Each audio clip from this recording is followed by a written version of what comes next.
Before there were 6 a.m. wake-up calls for Cold Creek swims, long days of kayaking and rope courses, nights of sing-along campfires and flashlights under sleeping bags and rustic bunkhouses, there was the West. Summer camp's great predecessor was the real deal. Several thousand miles of the great frontier where men could just be men, shooting bison, chopping trees, terrorizing Indians, and winning the West. The gallivanting was great, but it couldn't last forever. By 1890, the West was won. Gone were the fantasies of Arcadian America, with more people than ever living in densely populated, rapidly industrializing cities. Middle and upper-class parents of city boys were terrified. Sure, their kids had more financial stability in the city now, but what if that comfort was robbing their boys of manliness? What if prosperity was softening them? Urban reformers had a solution to that. Good old American summer camp. What better way to reintroduce adolescent boys to nature, spiritual well-being, bootstrap-raising roughness, and separation from the beguiling feminine gentility of their mothers and teachers back in the city? At summer camp, boys could engage with the aesthetics of Arcadia, a harmonious life in the countryside, while enjoying the modern sensibilities of a controlled, adult-supervised environment. One of the earliest boys' camps, Camp Chicora, was a church-sponsored camp in West Hartford, Connecticut that operated in the 1880s. Christian boys and teens from highfalutin New England families learned self-reliance and the value of hard work through an elaborate system of camp labor, disciplining one another through the camper ranks. The chores were communal, but the boys weren't learning how to live harmoniously in a shared space. They were learning about market values. With a weekly allowance of 25 cents, the boys could spend their money freely and make more by washing dishes or clothes or by participating in the construction projects around camp. These projects were bid on by the contracting companies of experienced campers and older boys that subcontracted labor from newer campers. Boys could buy on credit, hire themselves out, borrow money from the bank if they lacked capital but had good credit, and could even bring a claim against another in front of a camp judge and jury. Chicora was designed to exist as a separate entity from modern civilization, to create a democratic culture that valued daily swimming and recreation, Sunday services, baseball, carpentry, and evening campfires. But instead of allowing the boys to enjoy these activities and build these skills on their own, the camp was implicated with sophisticated labor codes and systems of legal redress. Boys' work was an effort to build better boys, or better yet, build better capitalists. So much for Protestant manhood. This was even better. This was patriotism. Fast forward to the 21st century, it should be no shock that these pseudo-free market summer camp experiences are still wildly successful. South Floridian company Biznovator hosts camps and summer programs to teach young people how to be business people, offering tours of corporate offices like the Starbucks or the Federal Reserve, and encouraging campers to network in their downtime, aka lunch. A New York nonprofit, the Network for Teaching Entrepreneurship, pronounced NIFTY, hosts summer classes for grades 6 through 12, such as opportunity recognition and delivering value to customers. The NIFTY was founded by billionaire philanthropists, banks, and corporate consultants to promote a, quote, very talented pipeline of young people that employers desperately need. But its function doesn't stray terribly from, say, what Girl Scouts do, right? With over 31 entrepreneurship badges available to obtain, Girl Scouts aren't just cookie sellers anymore. There's now a supplemental camp CEO where adult female mentors bond with scouts for a weekend of learning to overcome challenges, master personal branding, and ultimately have agency. In business, that is. These modern camps are training 10-year-olds to be entrepreneurs, but when middle schoolers are sat down and talked at about opportunity recognition, I can't help but wonder if it's partially because young people are increasingly critical of our current economic system. When I was in the 4th grade, I attended Camp J.A. Biztown, a simulated town where kids learned to operate banks, restaurants, write and cash checks, and vote in a mayoral election. It was a life simulation game, or rather a free enterprise simulation game.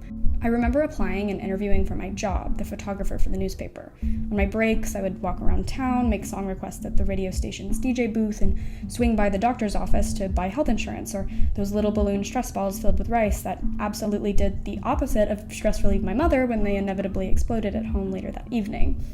The adult supervisors at J.A. Biztown would talk with us at the end of each day, asking us to reflect on the importance of citizen rights and responsibilities, our roles as consumers, the development of our money management skills. We learned the value of work readiness. I was maybe 9, but I remember how stoked I was to get my paycheck and prove my worth as a citizen of Biztown. When I had to leave early on Friday, I cashed out, spent every last dime of my fake money, and waltzed out of the converted warehouse with bags of swag and stress balloons. I was on top of the world. My hard work paid off. Now, I get that these examples of Camp Baby Bezos are not indicative of what summer camp necessarily is, was, or should be. When I imagine summer camp, I think bunk beds stacked in cabins near the woods and overlooking the lake. I think goofy sing-alongs and folktales by the fire. I think crafts. I think scavenger hunts. I went to one of those camps too. We collected every scrap of food left on plates after dinner and weighed it in an infamous food waste bucket for a camp-wide competition to waste the least amount of grub. I still think about that one kid who absolutely refused to eat 3 pieces of lettuce, causing my team to lose to the opposite side of the dining hall. That kid. Most camps, whether they are mimicking financial institutions with purchased labor or they are pitting children against each other in the name of environmentalism, serve as a simulation built to indoctrinate.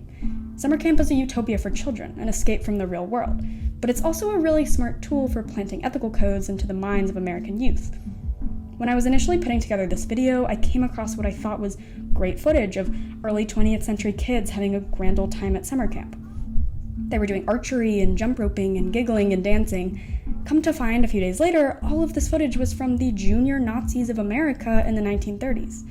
And I don't say this as a testament to my lack of media literacy skills. I say this because I was completely bamboozled by the frolicking Hitler youth that, from a distance, looked to be enjoying a gorgeous and natural utopian summertime. They probably thought that they were, and that's kind of my whole point.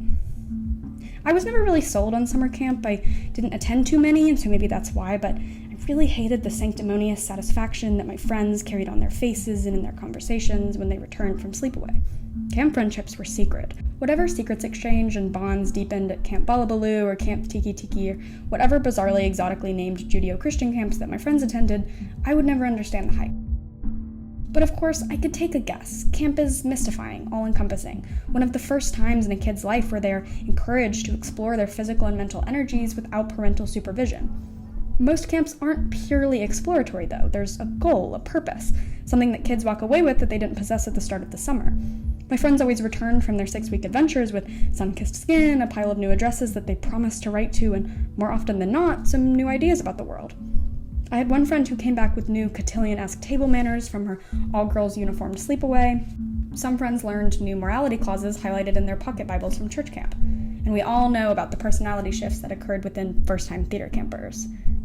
So I'd like to talk about 3 things. Firstly, I want to address the utopian dream of summer camp, its true benefits for the health and socialization of children. I also want to talk about how we got lost along the way in making this utopia a reality, the dangerous segregationist history of summer camp that produced simulations and environments that facilitated indoctrination, such as the junior Nazis of America or evangelical vacation Bible schools.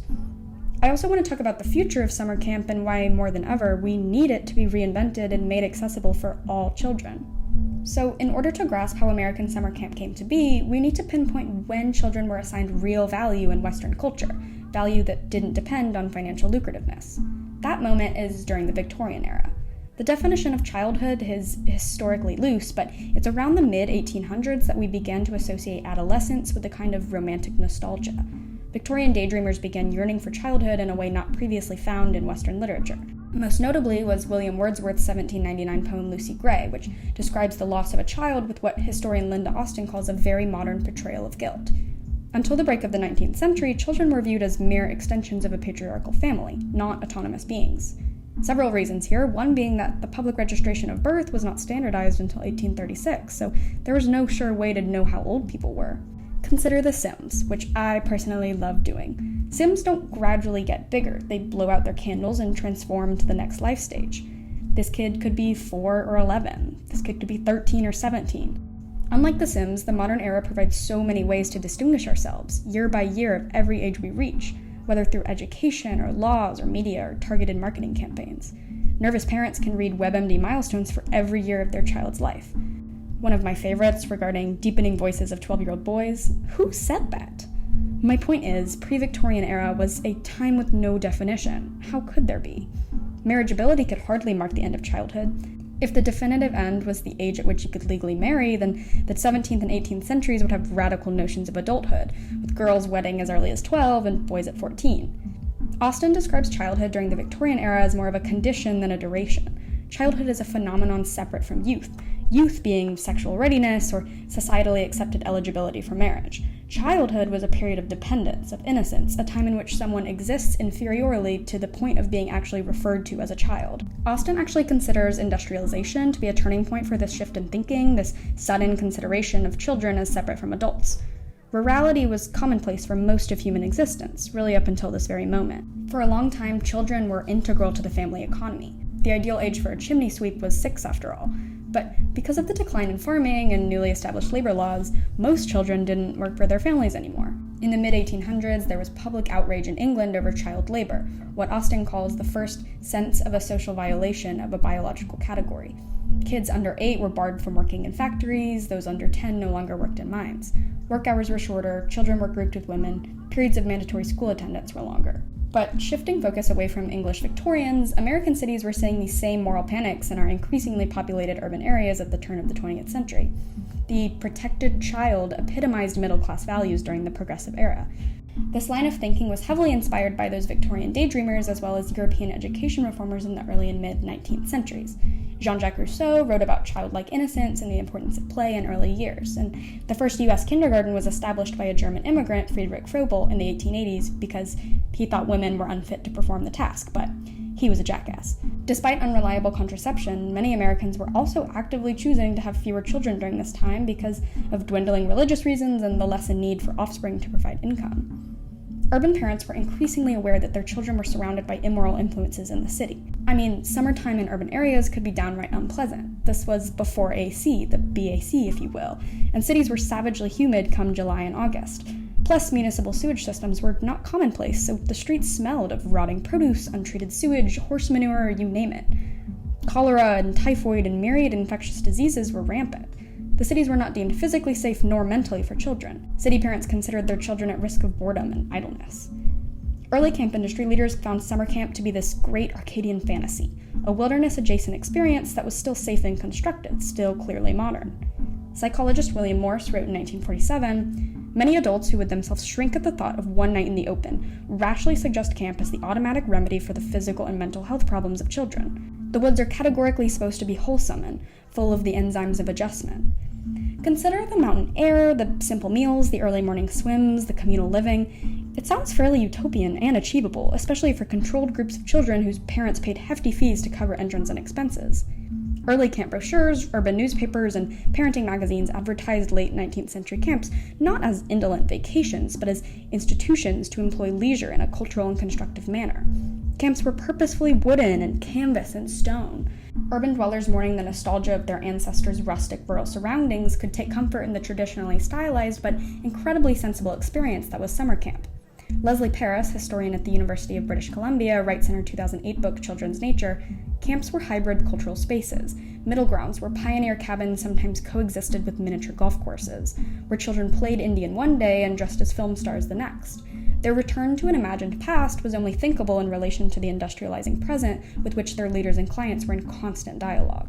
Girls eventually got the right to go to camp by World War I, but shockingly, they were initially built for boys and young men. Camps like Chicora and West Hartford were the alternative to being mollycoddled by overbearing mothers and woman teachers in feminine spheres like home and school. It was really important boys played in the mud before they became sissified.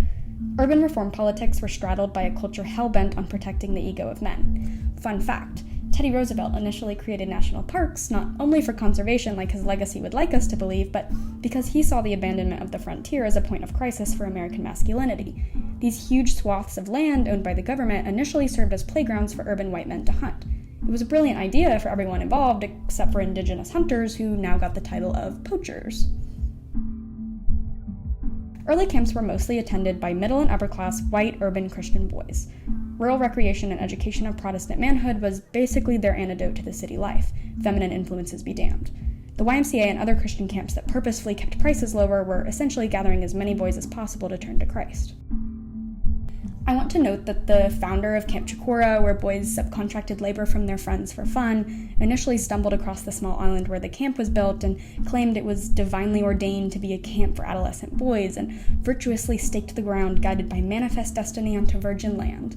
There's a whole lot of pioneer complexes that kickstarted the camp industry. There's this absurd irony that Native American traditions became patriotic symbols of the great outdoors in these camp settings, from woodcrafts to council fires to teepee living. Of course, frontiersmen like Daniel Boone and Davy Crockett would actually receive credit for the primitive prestige of their colonial pasts, for their strength and aptitude. So, early boys' camps were meant to toughen the elite, but some reformers also sought to uplift the poor and saw summer camp as a means to do so. Progressives interested in building up the urban working-class immigrant communities created low-cost charity camps for their children, which often had the recreational activities of elite camps, but were far more basic in accommodations and equipment. Campers often paid for their shelter and food themselves by laboring around camp, but this time it was because of need, not like the performance of capitalist theater at Camp Chicora. Reformers saw these low-cost camps as self-sufficient communities where children learned to cherish opportunities to perform labor and appreciate their virtuous American citizenship. Camp leaders instilled middle-class habits and American values into their campers. Paris called it a civilizing mission in the woods. A 1915 Washington Post headline read, "Alien children are to be schooled this year in patriotism," ameliorating the public image of the melting pot charity camps that troubled Americans with anti-immigrant sentiments. By World War I, girls went to Camp 2 to cook and sew and prepare for motherhood and avoid new woman temptations of the 20s and 30s. Maternalist ideologies at girls' camps preached adventure and physicality and moderation, but mostly gentility and the protection of female adolescence and sexuality. Even as camp entered the mainstream, most institutions remained incredibly segregated, as they were basically designed to safeguard the values of very particular constituencies. Marginalized groups like Black Americans and Jewish Americans were excluded from participating, so they created their own institutions. In the wake of World War II, Jewish Americans living in integrated suburbs feared their children were not experiencing authentic Jewish lives, so they sent their children to summer camp. In many ways, summer camp really did preserve Judaism in the United States. Post-war American Jews were justifiably extremely anxious about the future of their culture and traditions, and summer camp allowed an immersive experience that promised a future for the young people living in the diaspora.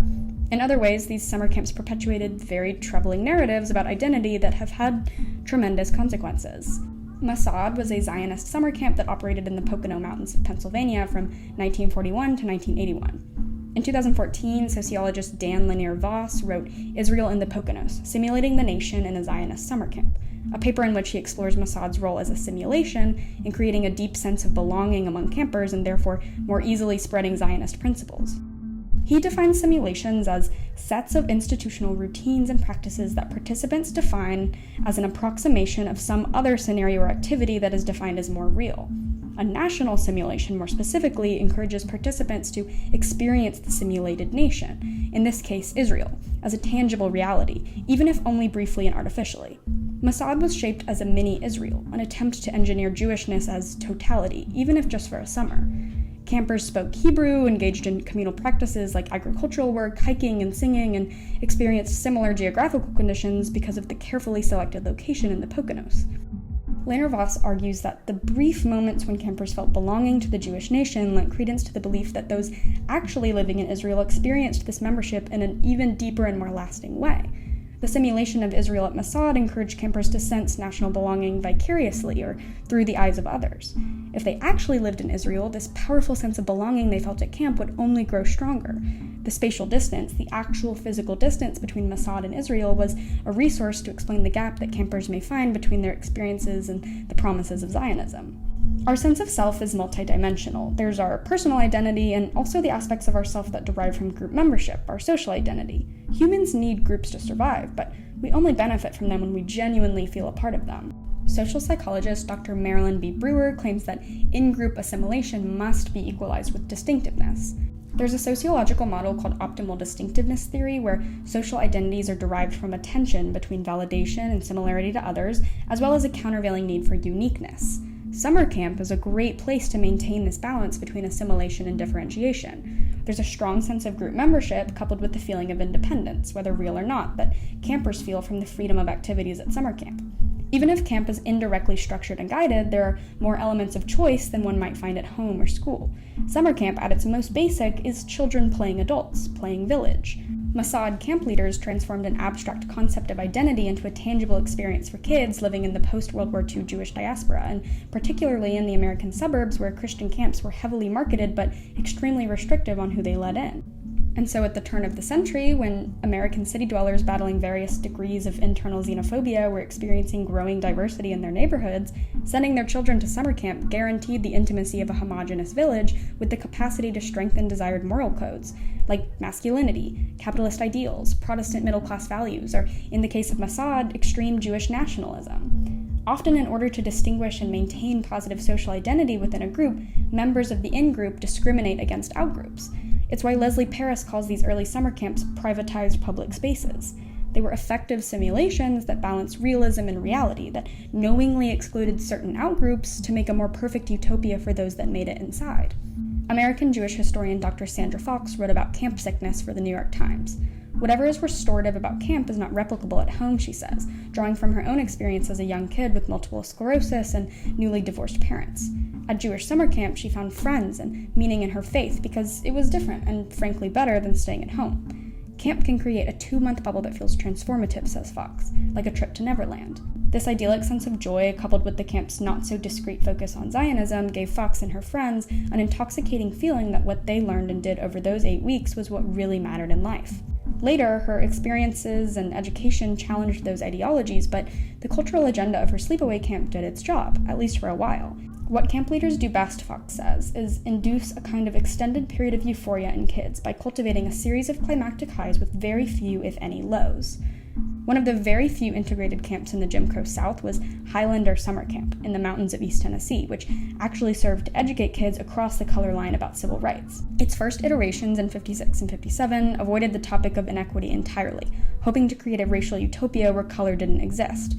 But the rejection of those conversations actually moved the camp closer with Jim Crow. But when considerable changes were made to the curriculum, Highlander became a liminal space where young people could simultaneously reject racial segregation and the notion that children should be separate from adult society and the conversations within. Camp Highlander sought to balance a utopian living experience with relevant debates about various forms of injustice. And it really was, in Jim Crow South, the utopia. In 1960, 3 teenage siblings, the Shuttlesworths, attended Highlander. On their way back to Alabama, they faced violence from racist police officers when they stood at the front of the bus because the back was too hot to endure for the whole ride. But their previous 8 weeks were a completely different experience. The youngest, Fred, who at 13 was placed in solitary confinement after a run-in with the Gadsden policeman, said, "Highlander is a wonderful place indeed to visit and plan workshops to build better ties and understanding between people." His oldest sister, Patricia, 17, had 4 takeaways. 1, she learned to live with people of all races. 2, she learned to respect them as her fellow brothers and sisters. 3, she learned that all people's behavior is due to the certain conditions in which they live. And 4, if you treat them in a way that you yourself would like to be treated, everything goes along as God meant for it to be. I mention Highlander because this is almost the ultimate utopia, right? A society built upon open dialogue and inclusivity as well as natural recreation. But it's not a utopia, because a utopian scenario would result in a safe bus ride home for the Shuttlesworth kids. A utopian summer camp would supplement a kid's life, not be one of the few times a year where a kid feels complete kinship and understanding with their peers, but, whatever, I'll get to that in a minute. By the mid-20th century, camp was fully mainstream, tackling all categories of children with theater, art, fitness, scouting, academic, you name it. Math camp always sounded like some sort of made-up corporal punishment, but turns out it's real. Nowadays, there's a camp for everyone to go to, but not everyone can go to camp. Summer childcare is extremely expensive, and although it's a huge part of our culture, only a fraction of kids under 18 actually attend summer camp. Plus, in the wake of the COVID-19 pandemic, demand is so strong that fees jumped 10 to 15% from 2021 to 2022, and families found themselves stuck in extensive wait lists months in advance, vying for a chance to enroll their kids. Sure, there are a handful of low-cost camps, but there's danger in the bargain deal. Firstly, there is immense competition to grab a spot. Plus, more affordable camps are often associated with places of worship or a secret agenda that motivates the organization to keep the prices low. For example, the Tampa 912 Project Tea Party hosts a day camp for kids ages 8 to 12. One of the activities involves sitting quietly in a barren room that represents Europe, then traversing through an obstacle course to a much more exciting party room, the New World, where confetti is thrown about. Then the kids have to clean up the confetti to learn that freedom requires hard work and responsibility. Another day, campers blow bubbles from a communal tub of soapy water and use squirt guns to shoot the other kids' bubbles. Then they switch to their own individual bubble containers where they can pop so many more bubbles. Founder Jeff Lukens claims the lesson is that you can do a lot more with individual freedom. Because, popping other kids' bubbles isn't fun at all, and what better way to learn individualism than how to think for yourself than to attend this camp? Here's the thing, the Tea Party camp is a bargain. $15 total for 5 3-hour days. That's an incredible deal on summertime childcare. Likewise, Vacation Bible School is often free or offers great scholarships.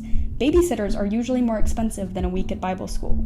Kids don't need summer camp, but they do need something to make up for where contemporary schooling falls short.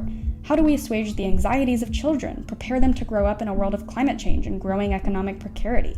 I think camp can be a great way to build up confidence, not to toughen our boys, but to build real independence in a generation of kids that have grown facing pandemic restrictions and growing reasons to be scared about the state of the world. It's not about being rough and tough, it's about face-to-face contact that will release a cascade of neurotransmitters that regulate stress and anxiety. It's about being able to build meaningful relationships without the direct guidance of a parent, without having to counterbalance the daily routine of a crumbling education system. There are culture wars being fought in individual school districts every week all around the country, covering which books to ban and which words and conversations to avoid around children. We have so few affordable non-ideological summer camps with open slots, and that might be the only place where a kid can theoretically play and talk with their peers in a non-restrictive way. Ethnographer Kristen Godsey writes about education in her book Everyday Utopia.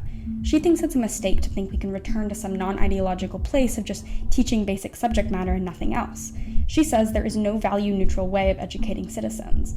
Godsey recalls Plato's understanding that a society's virtues are taught through public education, and all of us have a stake in determining which values we wish to prioritize. Such an important task, she says, cannot be left to parents alone. Nicole Maris wrote a Substack article recently that's really stuck with me. It's called The New Feudalism, where she draws parallels between the housing crisis and the literacy crisis. She worries that during what she calls the Second Gilded Age, we are moving swiftly towards a new kind of feudalism, one in which only the top third or less will have access to homeownership and can read and write with ease, one in which the culture grows segregated once again between the literati and the illiterati. We can partially blame summer learning loss or summer setback or summer slide, whatever you want to call it, for the literacy crisis. Students' achievement scores decline over summer vacation by 1 month's worth of learning on average. Income-based reading gaps grow over the summer, with middle-class students usually showing some improvement and lower-income students experiencing loss in reading skills. Maris found that 2/3 of American school children cannot read at their grade level. 40% are functionally illiterate. My concerns with summer camp are largely about forced ideologies, about sheltering the in-group from the out-group.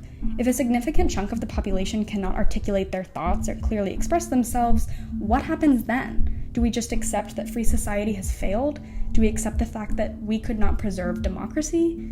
Summer camp is a good idea. It's a great idea. We don't need more opportunities for adults with dollar signs behind their eyes to build up a workforce of drones, but we do need ways of meeting the individual needs of children that don't revolve around standardized testing. We do need social contexts where kids can learn interpersonal, practical, and physical skills. We need it over the summer, but we also need it all year long. Thank you for watching.